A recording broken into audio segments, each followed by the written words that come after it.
propriétés thérapeutiques, c'est un calmant, tension soporifique, parce que bon, ça fait partie de la famille des pavots.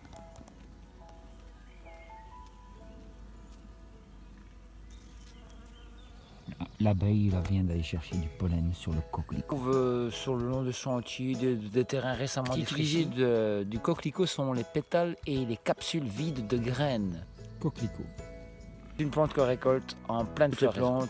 On les conserve au sec, à l'abri de la lumière, dans un endroit clos, pour pouvoir les utiliser plus tard. Elle ne va sur le coquelicot que le matin, à la fraîche. Vous voyez, elles sont toutes sur le coquelicot. Et elles tournent. On les entend, ça vole. Bombus sterinasis, accu blanc.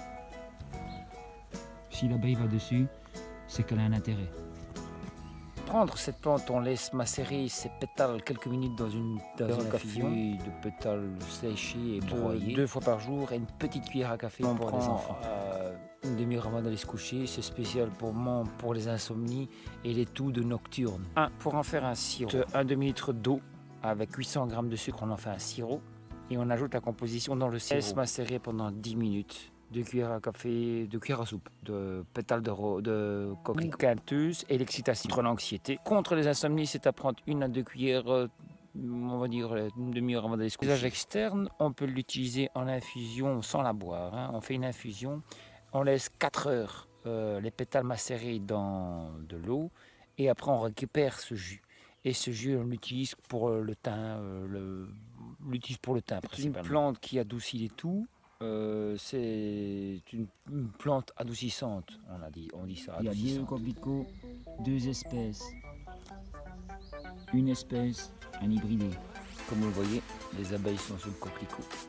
Le coquelicot, son habitat, c'est un sol sec, très ensoleillé, et il est visité pour son pollen entre 7h30 du matin et 9h. Si l'abeille va sur la coquelicot, c'est que c'est une plante mellifère, de 1, mais c'est une plante médicinale, car toutes les fleurs butinées par nos abeilles sont des plantes médicinales, sachez-le.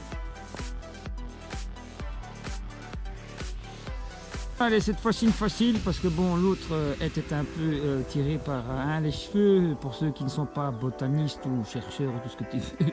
Enfin, soit là, vous voyez quand même, c'est quoi comme fleur. Bon, je la traite dans la prochaine vidéo des plantes médicinales parce qu'elle a des vertus médicinales.